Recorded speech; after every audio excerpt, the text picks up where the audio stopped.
Welcome to Faith in Focus. I'm your host, Delman Coates, and I'm here today with House Majority Leader Steny Hoyer from the 5th Congressional District in the state of Maryland. Congressman Hoyer, what are your legislative priorities at this point in the second session of the 111th Congress? Well, we have a number of things that we have to do. First of all, we have to complete the appropriation process to keep government running, to fund government. Secondly, we have to address the issue of taxes. We were not able to get to an issue that we wanted to get to, which was making sure that there was no increase in middle income earners' taxes. That's going to be a very high priority for us. So I would say they're the two major priorities as we end this session of the 111th Congress. There'll be other issues as well. We'll continue to focus on jobs, and to the extent that we can do anything further on jobs in this relatively short end of the session, we will do that. But our two major priorities are completing the appropriations process and making sure that we don't increase taxes on middle-income workers. I want to ask you a question about foreclosures. As you know, counties such as Prince George's County has some of the highest rate of foreclosures in the state. Can you say something about what is being done to stem the tide of foreclosures in your district and across the country? Reverend Coates, first of all, let me thank you for the efforts that you and your church have made. We had a forum here at Mount Enon, as you recall. You were a very gracious host. Clearly, foreclosures have been an extraordinary issue around the country. I was just in Nevada not too recently when I found out that 70% of the homeowners, their home is valued at less than they owe on it, so they're underwater. But so many homeowners in Prince George's County, in Baltimore City, and other places in Maryland are either losing their homes or at risk of losing their homes. So we passed legislation, appropriate monies to give some assistance to those homeowners that can perhaps get a reduced mortgage payment, but can make payments on a reduced mortgage payment. We've appropriated money for states and localities to have some additional counseling money. We have found in our office, which is obviously focused on legislation in some part, but also on helping people individually and collectively. We've had a number of forums around the 5th Congressional District trying to tell people, when you get at risk of being foreclosed, when you can't make your mortgage payment, there are some things you can do. Just don't sit back and say, well, it's inevitable. We have worked with the financial community, with banks in the area, and with national banks to see if we can get payments worked out over time, which allow people to stay in their homes. And then, of course, when tragedy occurs and people are no longer in their homes, which is a tragedy, as you well know, Reverend, not only for themselves, but for their community, for their neighbors. A vacant house is not good for anybody, and it's certainly not good for the family that is looking for alternative housing, rental housing, and because of their economic situations, find it tough to find. So we've been appropriating monies to help, educating counselors and attorneys who can help pro bono, and educating folks whose mortgages are at risk, and trying to make sure that we work together to make this problem not go away. We'd like it to go away, but to diminish substantially. Well, I want to thank you for your leadership on this issue. You and your staff have done a tremendous job in working with community organizations such as Mount Enon to try to help stem the tide on this issue. I know Terrence Taylor of my staff has worked closely with you in addressing this issue and helping individuals. In your opinion, why is there so much partisan rancor and alleged, anger in Washington and around the country, even perhaps among some, elected officials? Why is this happening? Well, first of all, Reverend, I think it's important for us to remember there's always been anger in public debate. We know that from the Bible. We know that Jesus' crucifixion led to anger and a fear that somehow they were threatened, the Pharisees and Sadducees are threatened by Jesus' activity. Lincoln was very severely criticized and attacked. Jefferson, not so much Washington. Washington was probably one of those exempt. But unfortunately, as our ability to communicate has escalated. Our ability to communicate anger has also escalated. And we have, unfortunately, over the late years that I've been in Congress, I've seen an escalation of this confrontation and partisan division. There was a gentleman named Bob Michael who was the Republican leader. Sure. He served with Tip O'Neill, the former Speaker of the House from Massachusetts. They were able to sit down at the table and reason together, as Lyndon Johnson said. And while they didn't necessarily agree, they tried to reach compromises that would work for the country. Yes. You'll remember Ronald Reagan sat down with Tip O'Neill to address the crisis that was confronting Social Security. Sure. Ronald Reagan sat down with Dan Rostenkowski, the chairman of the Ways and Means Committee, to resolve a tax issue and try to make the tax code simpler and fairer. Unfortunately, we don't see that bipartisanship existing today. Barack Obama, our president, has, in my opinion, confronted the most partisan Congress that I can certainly recall in the time I've been there in 30 years. But our country is also subjected almost nightly, well, every night and every day, to commentators whose objective it is not so much to inform people as it is to incite them to anger. I grew up listening to, on the news programs, such people as Walter Cronkite, who clearly was there, Frank Reynolds, Eric Sebright, some of the names you're too young to remember. You may remember them, but too young to have experienced, who really saw their job, as the networks still do, to inform. But now we have segregated ourselves, really, by ideology, by groups, and all we hear is somebody inciting us to confront the other group. And I've tried to be a voice of moderation, if you will, in terms of dealing with my Republican colleagues. Recently, Congressman, the Supreme Court passed a very monumental decision that essentially equated corporations with individuals, that corporations should be treated like individuals. What do you think about this decision, and what does it mean for American democracy? Do you think it's a good thing, or do you think that it will undermine American democracy and put too much power or influence into the hands of corporations?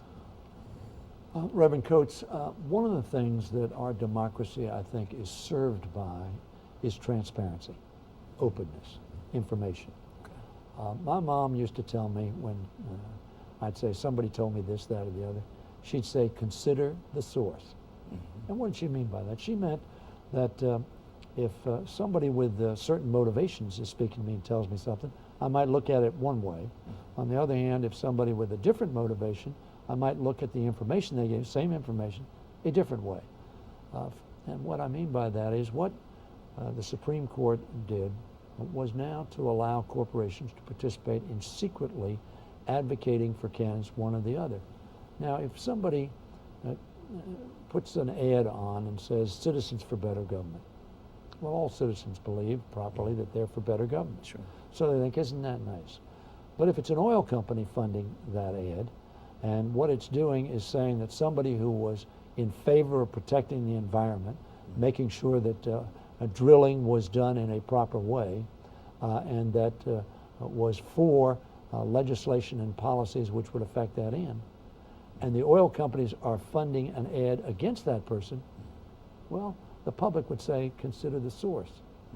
On the other hand, if they don't know the source, and they see this attack, they may say, well, he's just trying to overregulate and bring down our economy. So I think that it was not a good call by the Supreme Court. Again, transparency is good for democracy. Sure. The more information voters have, the better, not less. This program, Faith in Focus, is intended to address public affairs issues from a progressive Christian perspective. You know, one of the issues that, you know, when the media talks about issues that are of concern to people of faith, they tend to focus primarily on issues such as gay marriage, abortion, guns.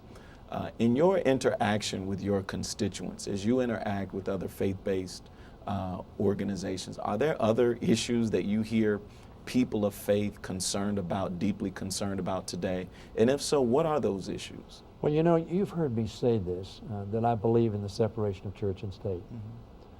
But I don't believe in the separation of the values that our faith teaches us and the policies we pursue.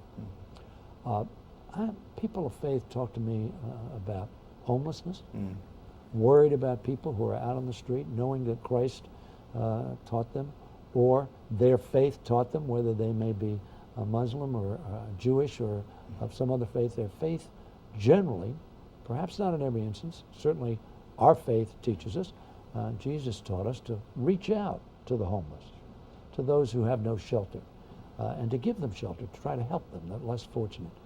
I hear people talking, and we see it on television a lot, very worried about hunger, not just around the world.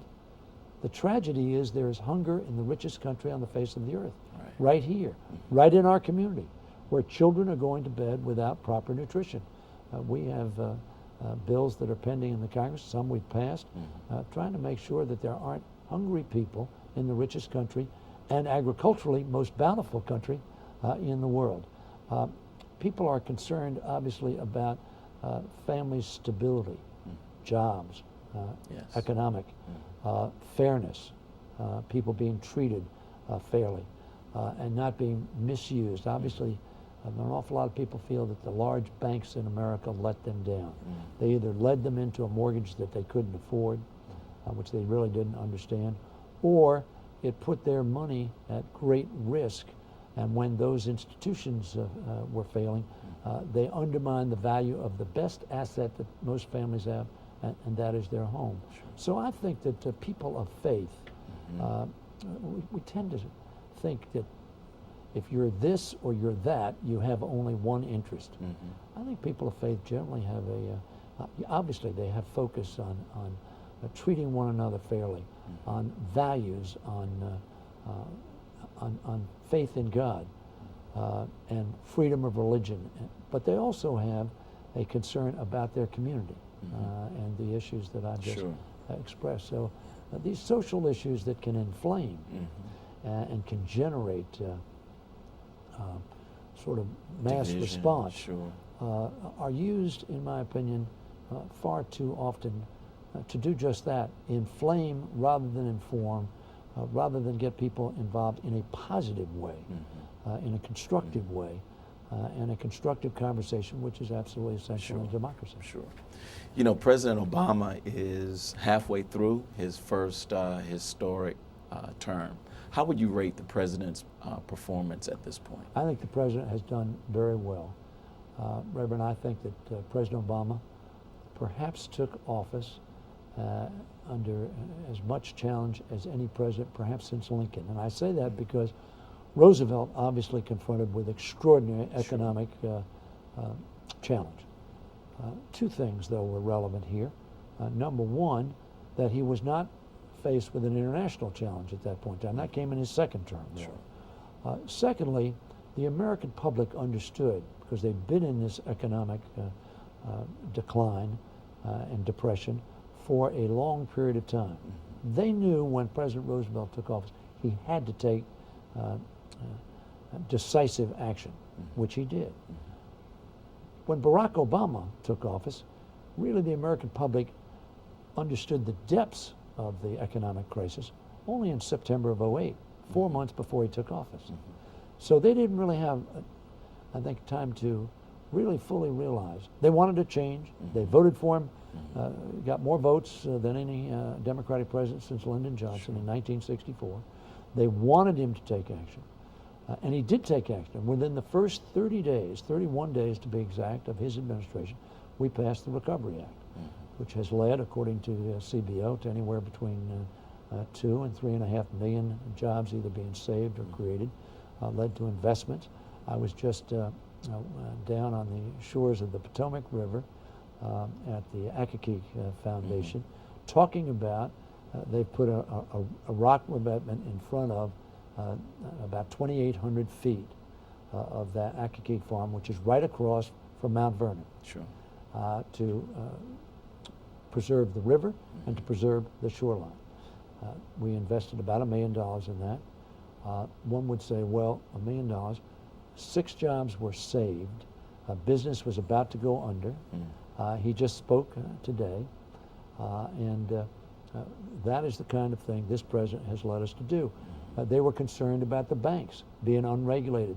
The previous administration took the referee off the field, and awful things happen. I tell people, if you take the referees off the football field, the little guys get trampled because there are no rules. There's nobody enforcing, nobody's saying, timeout, you got a penalty. I also believe he was critical in passing credit card reform, just to make sure that people don't get taken advantage of by credit card companies. A health care bill, controversial, but what it's going to do is make sure that every American has access to affordable quality health care. We know that health care is not an option. At some point in time in our lives, all of us are going to need health care. If we're young, we think that's not the case.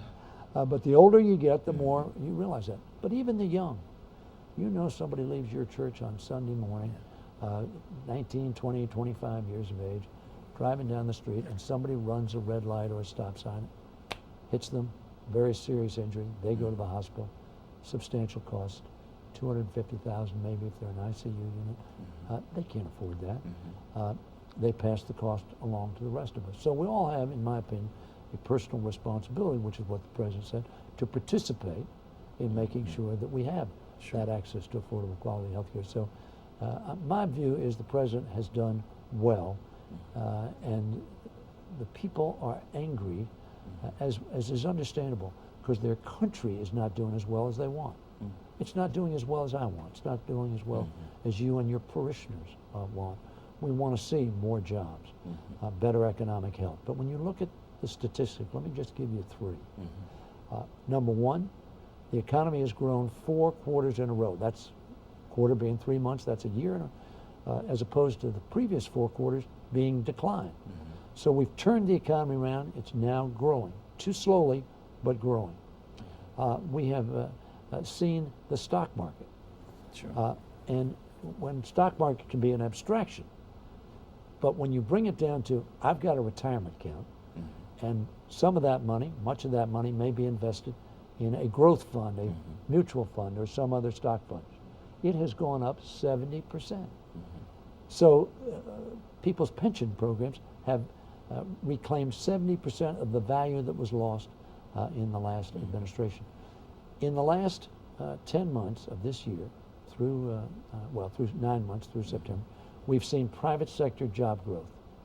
So not only has the economy grown, but we've seen private sector job growth and the stock market, which is family value being increased. What we haven't seen is housing value. Housing still remains a very, very difficult challenge for us, and we have to keep on that. We have to keep on creating jobs in this country. Congressman, Middle East peace is an issue that is important to many people of faith, in particular Jews, Christians, and Muslims. Recently, the president attempted to bring together parties on both sides to reignite the Middle East peace process. You know, what steps need to be taken to finally move us towards some lasting peace, sustainable peace in that very important region of the world? Reverend, I think I agree with you 100% that this is a critical issue for the United States to stay engaged in, because it is very, very important to try to bring peace to one of the most troubled and volatile regions of the world. President Clinton, as you know, in the last days of his presidency was focused on that. President Bush focused on that and is the road forward, the two-state solution. President Obama has engaged in that issue. Now, first of all, we have to, I think, understand that if there's going to be a lasting peace, it won't be made by the United States or by Europe or by anybody else. It's got to be made between the Israelis and the Palestinians. We can help. The Arab community can help. Others around the world can help. But in the final analysis, we have to get the parties to agree that for their own sake and for the sake of the children in their countries, that peace is necessary if their lives are going to be whole. So I would hope that the administration would stay engaged with the parties, trying to make sure they come to the table as they have, stay at the table. There are obviously a lot of thorny issues that need to be resolved. I think we can encourage, we can advise, we can urge, but the parties are going to have to make that decision. But the key is we need to stay engaged. The Europeans need to stay engaged. The Russians need to stay engaged.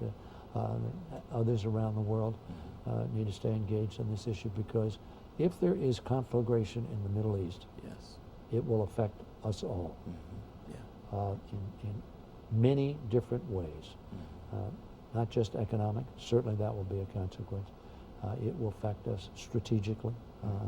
It will affect the faiths of the world, who all look, all three of those faiths look to Jerusalem and to the Holy Land as the genesis of their faith, as the place where their faith grew. So that this is, as you pointed out, a very important issue to all faiths and to our country. It is in America's national security interest that we have a secure and free ally in Israel, but also that we reach out to the Palestinian people, many of whom are living in terrible conditions, largely because their leaders have not repaired to peace, if you will, and have preached violence. And violence, of course, begets violence. And so I think, frankly, Mahmoud Abbas, the president of the Palestinian Authority, wants peace. Okay. And that's a first prerequisite. I think Prime Minister Netanyahu wants peace. And that's a prerequisite, wanting to get to the objective. I'm hopeful that we will stay engaged, stay focused, and be a catalyst, a positive catalyst for the attainment of that peace. Lastly, Congressman, I want to ask a question about your faith. I think I know this answer, having had you here to Mount Enon to share to our congregation, but just want you to share for the benefit of our audience. Are you a person of faith? And if so, how does your faith at all inform your public service as a United States Congressman? And if so, how? Well, you know, Delvin, I said a little earlier in our conversation that I was for the separation of church and state, but did not believe that that meant that we ought to separate the values that our faith teaches us and the policies we pursue. And I discussed that a little bit. You know, I was brought up in a home that was not church-going. We were Episcopals. My mother was an Episcopal. I don't think my father really, he never talked to me about his faith. And my mom and dad were divorced when I was 8, so I didn't really have much of a conversation with them about it. But we'd go to church on Christmas Eve sometimes, and on Easter, but not on a regular basis. I started dating, as you know this story, a beautiful young woman at the age of 16. She was 16, I was 16, we were at Suitland High School. And I found out on Sundays she wasn't there at her house, and I wanted to be with her. And she was at church, so I started going to Capitol Baptist Church down at 10th and East Capitol Street in Washington, D.C. with her. And I sat next to her, and I enjoyed sitting next to her. I wasn't there to hear the pastor. I was there to be with Judy. A lot of young men, I think, have a similar story. That's probably true. Yeah, right. And but of course, I went to Sunday school, and we'd have 9:30 Sunday school, 11 o'clock church, and you know, you listen and you learn. And Pastor Cooper kept telling me about how Jesus died individually for me, which I found intellectually a very hard concept, a simple concept, but a very hard concept, that God would send his son to die for me and for my sins.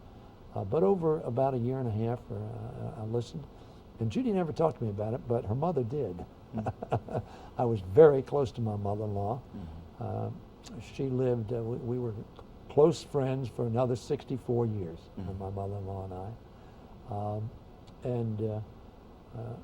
She and Pastor Cooper led me to Christ, and like everybody, I've been through some tough times in my life. I've lost my wife, and you know, the Bible tells us that all things work together for good to them that love God. And sometimes that's a very hard concept, very hard concept. And I don't think any of us can rationalize some of the things that happened to us as somehow being good. Sure. Certainly losing Judy was not good. But that has, that phrase, that verse, Sure. when I lost an election, and it was true. I lost an election for county executive when I was 31 years of age. And 4 years later, I became president of the Maryland Senate. God had a different plan for me, obviously, than being county executive of Prince George's County. And I think that faith gives you great support in times of deep distress. But faith also gives you a litmus test, a sort of a beacon of where you want to go. And my view is that Christ, from my perspective, would want us in our public policies, as I said with respect to the homeless or those who are hungry, to reach out to people less fortunate than we are and treat them as if they were our brothers and sisters, all God's children. Sure. And so from that perspective, I like to think the policies I have pursued in treating people, even in questions of race or nationality or religion, in a way that I would want to be treated. I think my faith has informed me of that and has been a source of great strength and, as I said, solace as well. So let me say, you're a friend, so I'm not objective, but I think your leadership of this church, which is a vibrant, growing church of faith and conviction and principle and of service. You know, faith without works is dead. That's also somewhat complicated because we believe that belief is what forges our relationship with God. But if we don't practice that faith, it can be suspect. And what you teach is faith and service. The two are, I think, partners. And I thank you for your service to our community. Congressman, thank you so much for your leadership on this issue and for your leadership more broadly in the United States House of Representatives. Thank you. This is Faith in Focus. I'm your host, Delman Coates, and thank you for watching.